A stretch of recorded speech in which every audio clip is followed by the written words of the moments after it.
The trick, slap Safeguard onto his back as a tracker. The moment Sideways reappears, Optimus and Leo Breaker merge into savage claw mode and run over not only him, but Scourge, who tried to jump into the fight right after. Deep in the crater, Starscream continues to absorb Primus's energy through the Omega Lock. When the volcano erupts, no one expects what comes out of the smoke, a colossal Starscream the size of a skyscraper. And to crown his megalomaniacal moment, he literally pulls a giant crown out of nowhere and places it on his own head. It's a level of ego that would make any comic book villain jealous.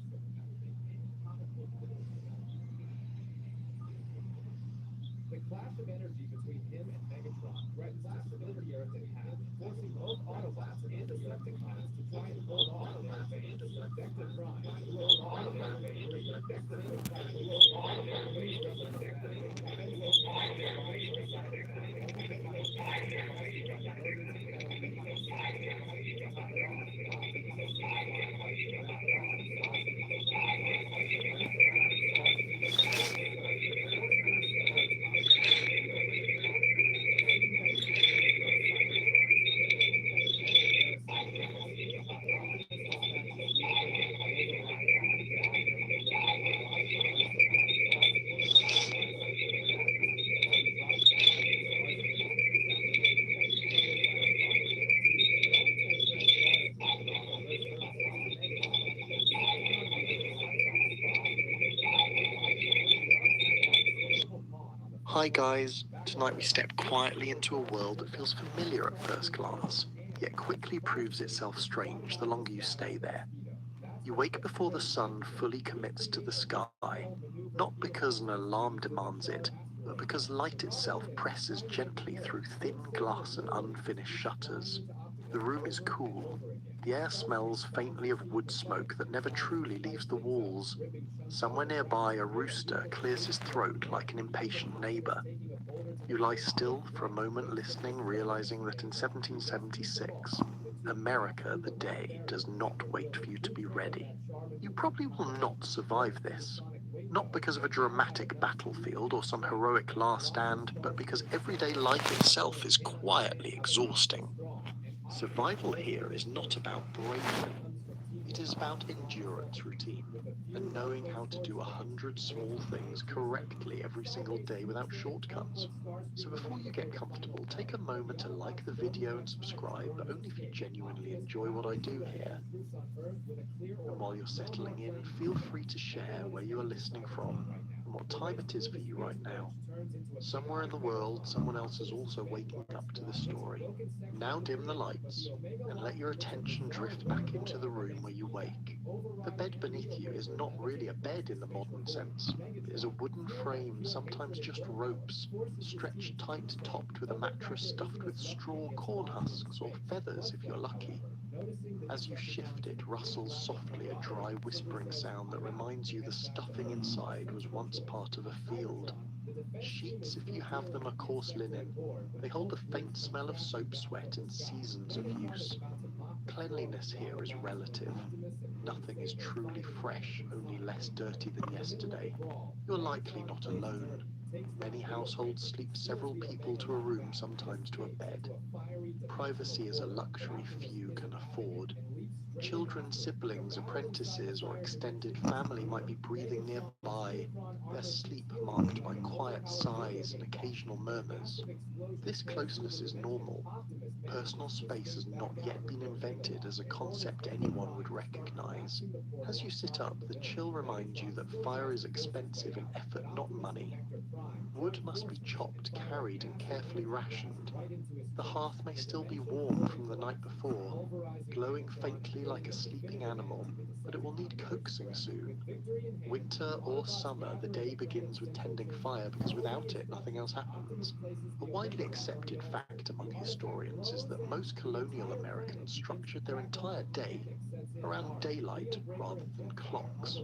Mechanical clocks exist, of course, but they are uncommon and often inaccurate. Time is felt, not measured. You know it is morning because the light says so, because animals say so, because your body has learned when to wake. In some towns, a bell might ring. In rural areas, nature handles scheduling. You swing your legs over the side of the bed, feet meeting a cold wooden floor. Shoes are nearby heavy and stiff, shaped by wear rather than comfort. Going barefoot indoors is common, but outdoors protection matters. Splinters, mud, animal waste, and sharp stones wait patiently for exposed skin. As you stand, you become aware of the quiet weight of responsibility already pressing in. Food must be prepared, animals must be checked, water must be fetched, children must be guided into usefulness as early as possible.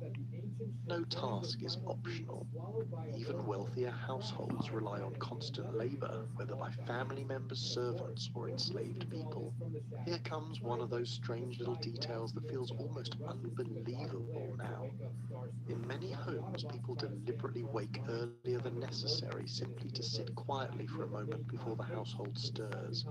Some letters and diaries hint at this private time as a rare mental refuge. Not meditation exactly, but a pause where thoughts can form without interruption. It is one of the few moments in the day that belongs entirely to you. Scholars continue to debate whether this early quiet was cherished in the same way across different classes, or if it was mostly a privilege of those whose labor allowed even a few spare minutes. What seems clear is that silence itself was valued differently. There is less noise overall, but far less control over when it arrives. You pull on your clothes slowly. There is no separate wardrobe for sleeping and waking. You may have slept in part of what you will wear today. Linen shirt first, cool against the skin. Wool layers follow if the weather demands it. Everything is practical. Nothing is decorative without reason. Buttons are precious. Fabric is reused until it cannot be used any more than reused again for rags, insulation, or patching. The smell of the room changes as movement stirs the air. Old smoke, damp wood, and the faint sweetness of stored grain mingle together. This is the smell of home. It will follow you everywhere, embedded in your clothes and hair. Outside, the world is already waking. You hear footsteps on packed earth, the low voices of neighbors greeting one another, the creak of wagon wheels starting their slow groan. No one rushes, but no one lingers either. The pace is steady, shaped by necessity rather than ambition. Another well-established historical reality is that most people in 1776, America never imagined themselves as living through a famous moment. The year would later become monumental, but to you right now, it is just another morning with work to be done. Political ideas exist, yes, but they hover at the edges of daily life like distant thunder. What matters first is whether the fire catches, whether the bread rises, whether everyone makes it through the day unhurt. A curious aside that still surprises researchers is how rarely people wrote about boredom. Diaries mention fatigue, worry and discomfort, but rarely emptiness. Life is too full of tasks to feel dull. Exhaustion leaves little room for restlessness. You step closer to the hearth, kneeling to coax the fire awake. Sparks snap softly. The sound is intimate, familiar. You have done this countless times. Your hands know what to do, even if your mind is still drifting between sleep and waking. As the flames grow, warmth spreads slowly, unevenly. Shadows dance across the walls, stretching and shrinking as if the room itself is breathing. This flickering light will guide much of your day. Candles exist, but they're used sparingly. Firelight is precious, both comforting and dangerous. Pause just for a moment, feeling the weight of the day ahead. There is no concept of a weekend waiting to rescue you. Rest comes in fragments stolen between tasks. And yet there is a strange steadiness here, a rhythm that holds everything together. As the fire settles into a steady glow, the household begins to stir around you. The quiet dissolves into motion. The day has started whether you are ready or not, and you move forward with it step by step into the ordinary reality of 1776 America. Sleep here is not the deep, uninterrupted plunge you might expect. It arrives in layers shallow at first, then heavier, then lighter again. You drift in and out, aware of bodies shifting nearby of the house, settling with small pops and sighs of the fire, breathing quietly in the hearth. Night in 1776. America is not a sealed container. It leaks sound, temperature, and thought. When you finally remember waking during the night, it does not feel unusual. Many people do. A long-held historical observation suggests that segmented sleep was common. You sleep for several hours, wake for a while, then return to rest again. This middle waking period is not considered insomnia. It is simply part of the night. You might pray, think, talk softly, or tend to a small task by candlelight. Darkness stretches longer here, and the body adapts. The space you sleep in is shaped by necessity, not comfort. Bedrooms as private sanctuaries are rare. Instead, rooms are multi-purpose. During the day, this space may hold storage, mending work, or children at play. At night, it transforms into a sleeping area. Beds are often shared not only by couples, but by siblings, apprentices, or anyone passing through who needs shelter. Warmth matters more than solitude. You feel the mattress beneath you again, uneven and alive with texture. Straw shifts. Feathers poke through ticking that has been patched many times. Insects are an accepted risk. Fleas and lice are common companions, especially in warmer months. Scratching is normal. You learn to sleep through it, or you simply wake and scratch without thinking. Blankets are heavy, woven thick to trap heat. Wool smells faintly of animal, especially when damp. In winter, layers are piled high. In summer, the problem reverses. Heat settles and refuses to leave. Windows are small and sometimes sealed shut for months. Air moves slowly, sweat sticks to skin. You shift, searching for cooler patches of linen. A mainstream historical understanding tells us that most colonial homes were poorly insulated by modern standards.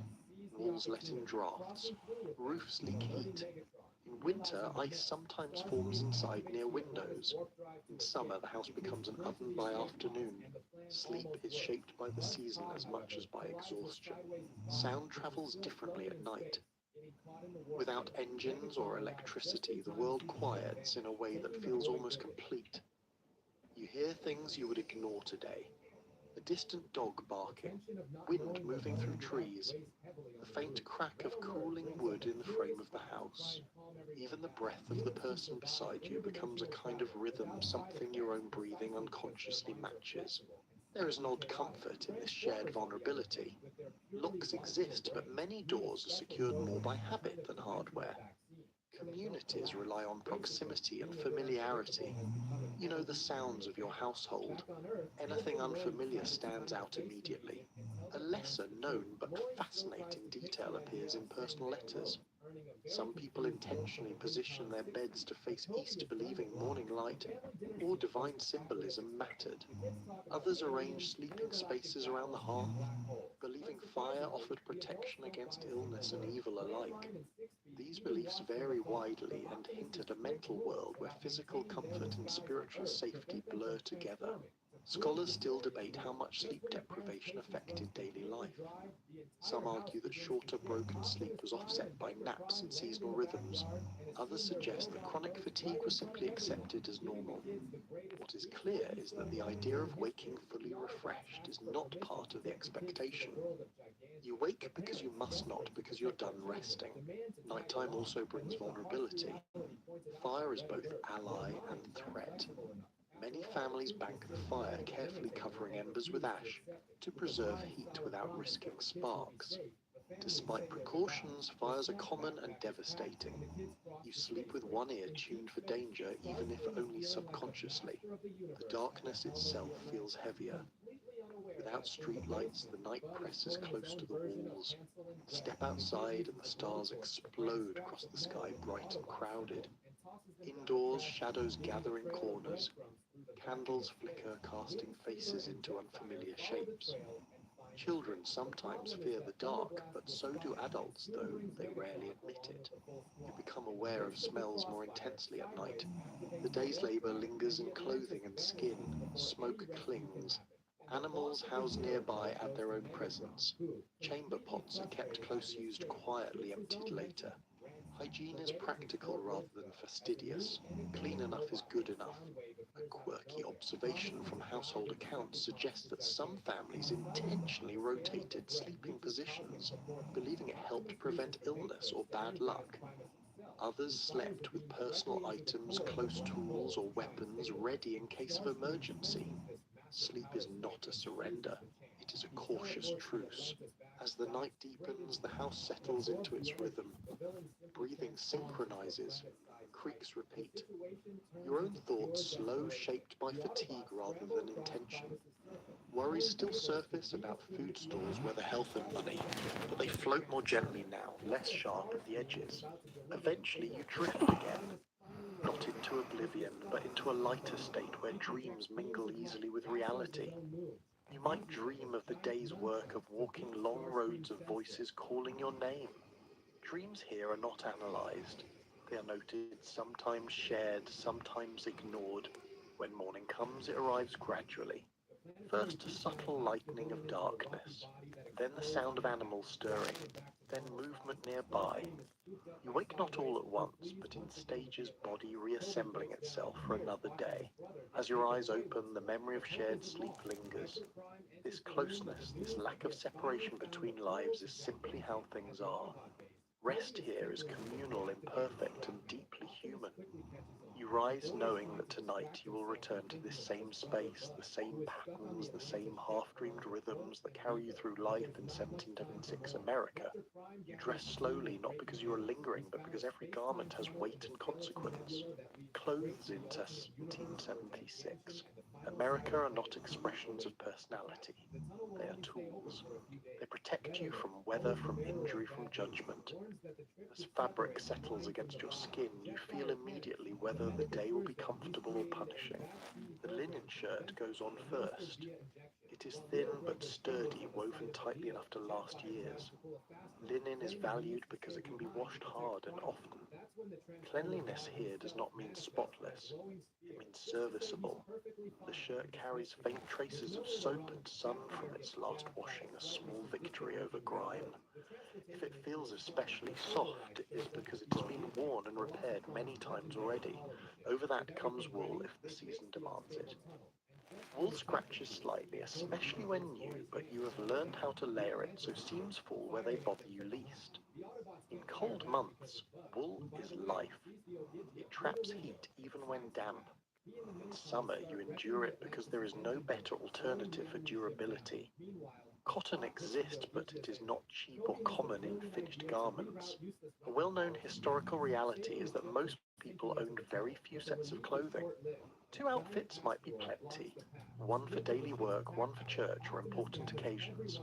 Clothing is expensive in time as much as materials. Spinning, weaving, cutting, sewing, and mending all take hours. You treat fabric with respect because replacing it is not simple. As you pull on breeches or a skirt, you feel how clothing shapes movement. Nothing stretches. Everything resists slightly. You learn how to bend, lift, and walk within these limits. Fashion follows function. Even wealthier styles remain structured and heavy by modern standards. Comfort is secondary to durability and propriety. Shoes come next, stiff leather shaped more by past wear than by your foot. They rub at first, then soften slowly over months or years. Many people own only one pair. Soles are repaired repeatedly. When shoes finally fail, you might go barefoot longer than feels safe, especially indoors or in summer fields. You fasten buttons or tie strings, noticing how many closures rely on simple knots rather than metal. Buttons are valuable enough to be salvaged when garments fall apart. Nothing is thrown away without being reduced to its smallest usable form. There is a social language embedded in clothing that you absorb without thinking. Clean but patched suggests respectability and effort. Dirty or torn without repair suggests neglect or poverty. Fine fabric signals wealth, but also invites scrutiny. People notice clothing quickly because it reveals how carefully you manage your life. A curious detail emerges from probate inventories and personal accounts. Some families listed clothing as one of their most valuable possessions, ranking it alongside tools and livestock. To modern eyes, this seems strange, but here clothing represents stored labor. It is work you do not have to redo.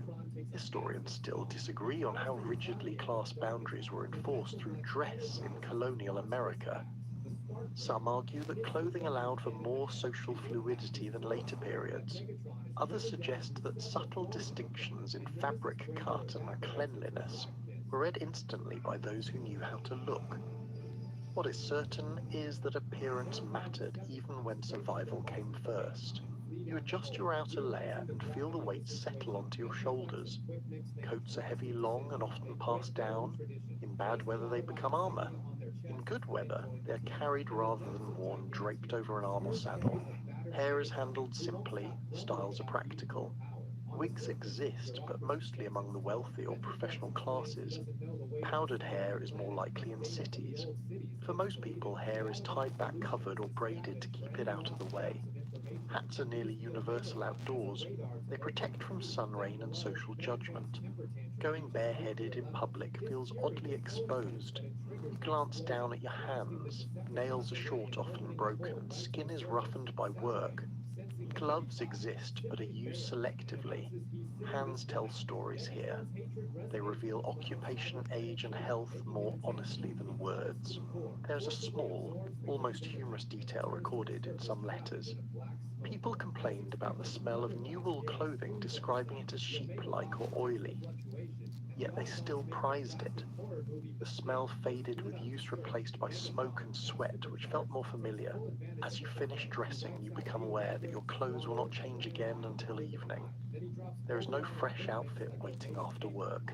You will eat labor, travel, and socialize in these same garments. Spills are brushed off. Stains are accepted. Perfection is not expected. The sensation of being fully dressed brings a sense of readiness. Clothing here is psychological as well as physical. It signals that the day has begun and that you are prepared to meet it. Even children feel this shift. Being dressed means being useful. As you step closer to the door, the fabric creaks softly with movement. Wool whispers, linen rustles. These sounds are part of the household morning, as familiar as voices and fire. You pause briefly, adjusting a sleeve, tightening a tie. The weight of your clothes grounds you. They remind you that the body is not separate from the day's work. Everything you do will be done inside these layers under the same sky, carrying the same smells and textures until night returns. With one last glance around the room, you move forward, dressed not for comfort, but for reality, stepping fully into the lived world of 1776 America. Morning moves forward whether you feel ready or not, and hunger makes that fact impossible to ignore. Breakfast in 1776. America does not announce itself with variety or aroma drifting from the machine. It begins quietly with preparation that started long before you woke. You feel it now as your stomach tightens, not demanding choice, only sustenance. You step closer to the hearth where the fire you coaxed earlier has settled into a steady, useful heat. Someone has already placed a pot nearby. It is darkened from years of use, its surface scarred but dependable. Meals here are built on repetition. Familiarity is not boredom, it is reassurance. A common understanding drawn from household records is that breakfast rarely differed much from other meals. There is no special category for morning food. You eat what is available, what keeps, and what fills you enough to work. Cornmeal is everywhere. It becomes porridge mush or bread depending on time and tools. The smell is plain and earthy, slightly sweet when fresh. Water must be fetched before anything else. You or someone nearby steps outside with a bucket boot scraping against packed earth. The air's cool damp with morning. The walk to the well or pump is short but necessary. Each trip reminds you that convenience does not exist here. Every action has weight because it requires movement. Back inside, water is poured carefully. Nothing is wasted. Spills are wiped with practiced efficiency. The pot begins to steam, slowly releasing a smell that promises warmth more than pleasure. Salt might be added if you have it. Milk, if available, would be a luxury, especially fresh. More often it is reserved for children or saved for butter and cheese. One small but telling detail appears again and again in family journals. Sweeteners are scarce. Sugar exists, but it is expensive and used sparingly. Honey or molasses might appear occasionally, transforming an ordinary meal into something special. When that happens, it is remembered. There is bread, as well dense and filling. It was baked days ago, sometimes weeks, and has hardened slightly. You tear it with your hands rather than slicing it. Knives are tools, not tableware. Butter is spread thin, if at all. Fat is precious. It carries calories and flavor that your body craves. You eat standing or sitting wherever space allows. There is no formal table in many homes. Children eat quickly, already restless. Adults eat with purpose, aware that work waits. Conversation is minimal. Morning is not for reflection. It is for preparation. Modern researchers broadly agree that colonial Americans consumed far more calories at breakfast than many people do today, not because they indulged, but because labor demanded it. Food is fuel. If you fail to eat enough now, you will feel it later in shaking hands and slowed movements. The act of eating is quiet. Utensils are few. Spoons are common, forks less so. Plates are shared.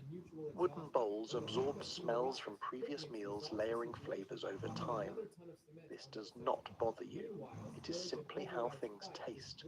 There is a faint smell of smoke clinging to everything. It settles into food, clothing, and hair. You barely notice it anymore. Visitors do. Smoke is the background scent of life. An unusual practice surfaces in some regions. People dip bread into beer or cider at breakfast. This is not indulgence. It is practical. Water quality is unreliable and fermented drinks are safer. Alcohol content is low. Even children may drink diluted cider. It hydrates and energizes without concern. There remains disagreement among scholars about how often meat appeared in morning meals. Some argue it was common in rural areas where livestock was accessible. Others suggest meat was saved for later in the day or special occasions. What seems clear is that breakfast was never meant to impress. It was meant to sustain. You notice how quickly the meal disappears. There is no lingering. Bowls are scraped clean. Crumbs are saved for animals. Leftovers are folded back into the household rhythm. Nothing pauses the day for long. As dishes are cleared, you feel the shift. Eating is over. The day asserts itself again. Tools are gathered. Children are redirected. Animals wait. The fire must be adjusted for the next task. The absence of choice stands out. You do not ask what you want. You accept what is there. This acceptance shapes expectations. Contentment is quieter but steadier. You measure satisfaction by readiness rather than pleasure. A passing remark in a farmer's account mentions missing breakfast once during a harsh winter and remembering it vividly years later. Hunger leaves impressions when food is normally reliable. This tells you how central routine meals are to emotional stability. Your body feels warmer now, steadier. Energy settles in not like a rush, but like a slow filling of empty spaces. This is enough. Enough to work. Enough to endure. As you step away from the hearth, the smell of cornmeal lingers faintly in the air. It will fade, replaced by other scents as the day unfolds. But for now, breakfast has done its job. You are fed, not spoiled, and ready to move forward into the long hours ahead, carrying the quiet strength that comes from knowing how to begin a day in 1776 America. You step outside and the day meets you with sound before anything else. Not noise in the modern sense, but a layered presence that tells you life is already underway. The ground is firm beneath your feet, packed hard by years of use. As you walk, your boots make a dull rhythm against earth and wood, a sound that blends easily into the morning rather than interrupting it. The town or settlement around you feels awake without feeling hurried. Hooves strike the road with a hollow clop as a horse is led past its breath, puffing softly in the cool air. The wagon creaks protesting as weight shifts across its wooden frame. Somewhere nearby, metal taps against metal, steady and purposeful. These are the sounds of work beginning, not of chaos. What strikes you first is how open everything feels. Doors are left ajar, windows are uncovered, voices travel freely, carried by the air without engines or walls to stop them. You hear greetings exchanged casually, not shouted, just spoken with familiarity. People know who belongs here. Strangers stand out quickly. Accounts from the period consistently show that towns and villages were defined more by sound than by sight. You could often identify a place with your eyes closed, recognizing it by its rhythms. A port town smells of salt and tar and echoes with gulls and rigging. A farming village hums with animals, tools, and human voices layered together. You walk a little farther and the smellscape shifts. Wood smoke thins as you move away from homes. Earth takes over damp and mineral. Manure is present, not hidden or apologized for. Animals share this space openly. Chickens scatter at your approach, feathers ruffling. A pig grunts, unimpressed by your presence. People move with intention. No one wanders aimlessly for long. Even children carry objects, fetch items, or trail behind adults, absorbing the pattern of usefulness. Leisure exists, but it is tucked between obligations, not separate from them. There is a subtle social choreography unfolding. Men pause to exchange a few words, often about weather or work. Women communicate while moving, passing